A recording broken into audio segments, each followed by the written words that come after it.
dumako sa ating diskusyon ay meron tayong ang tuntunin na ating sundin. Pakibasa mga bata, umupo ng maayos, makinig sa guro, huwag maingay sa klase, itaas ang kanang kamay. Kung sumagot, naintindihan niyo ba mga bata? Mabuti naman kung ganun.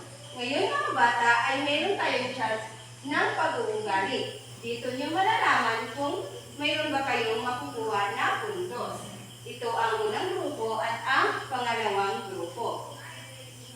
Ngayon mga bata ay meron tayong aktibidad na gagawin. Ano ang nakikita niyo sa larawan?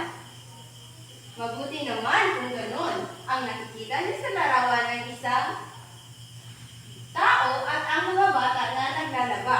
At ang tao ay hiniwalay ang kanyang mga kulor na damit at ang mga bata ay hindi hiniwalay ang kulor na damit. Bata, ang tatalakayin natin ay tungkol sa pangangalaga sa sariling kasuotan.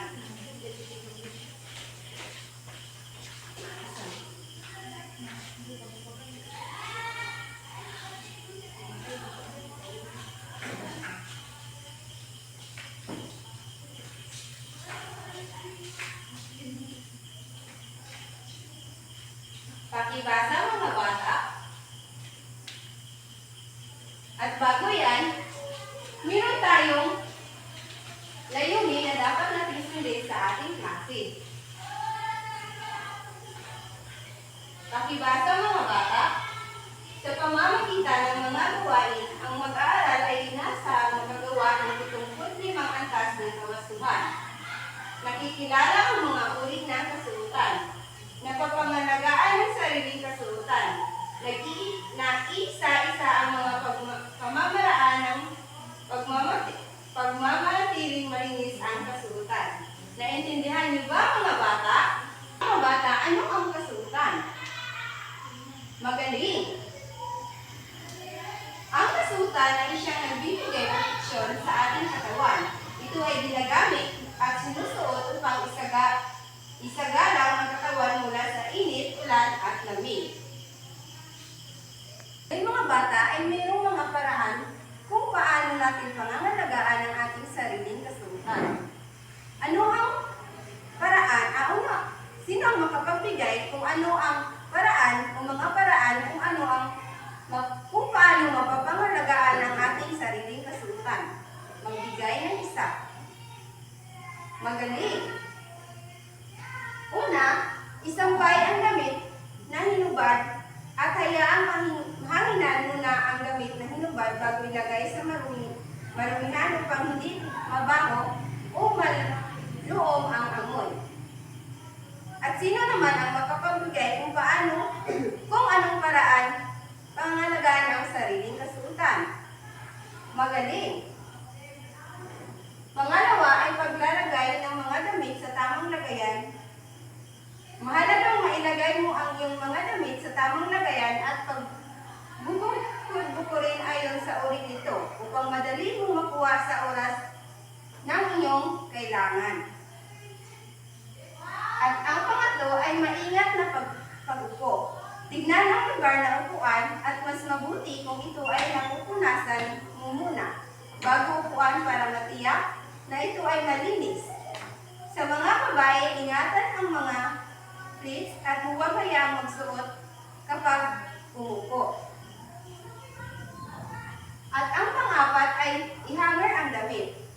Ang mga malinis na damit at panlakad ay kailangan i-hanger upang hindi magusot. At ang pang-lima ay kainin o sunsihan ang sira ng damit. Kainin agad ang mga sira ng damit kagaya ng butas, punit, at tastas bago labhan para hindi ito lumaki. Ngayon mga bata, naintindihan niyo ba ang ating tinalakay? Mabuti naman kung gayon. Magbigay ng 3 palakpak. Ngayon mga bata ay hatiin ko kayo sa 2 grupo. Ito ang unang grupo at ang pangalawang grupo. Pakibasa ang mga panuto mga bata.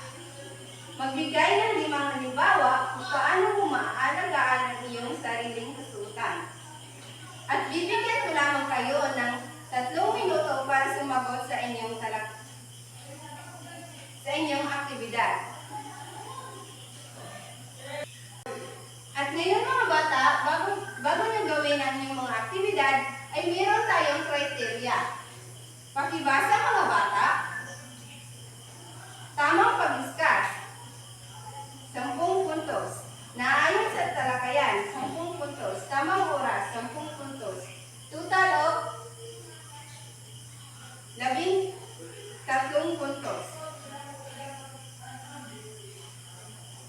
Natapos niyo ba ang inyong mga aktibidad, mga bata? At kung natapos niyo na, ay pakilagay dito sa pisara. Ngayon, mga bata, ay meron tayong scoreboard. Ating alamin kung tama ba ang iyong nakuha ng sagot. At ang unang grupo ay bibigyan ko ng 20 puntos.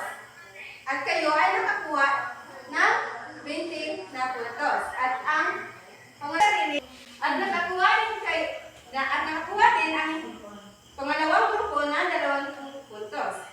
Ayan, yung mga sarili ng masigabong palakpakan.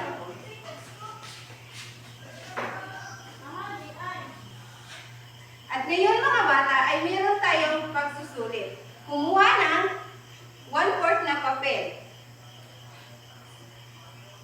Pakibasa, mga bata, sa panuto. Piliin ang tamang sagot at isulat ang tamang sagot sa inyong mga papel. Tapos na ba kayo, mga bata? Mabuti naman kung ganon at ipasa ang inyong mga papel sa harapan. Magtatapos ay meron tayong karagdagang gawain o assignment. Pakibasa, mga bata, at ang panuto ay gumawa ng checklist na katulad ng nasa ibaba at ipasagot sa iyong magulang sa pamamagitan ng paglalagay kung inaayos mo ba o hindi ang inyong sariling kasuotan. At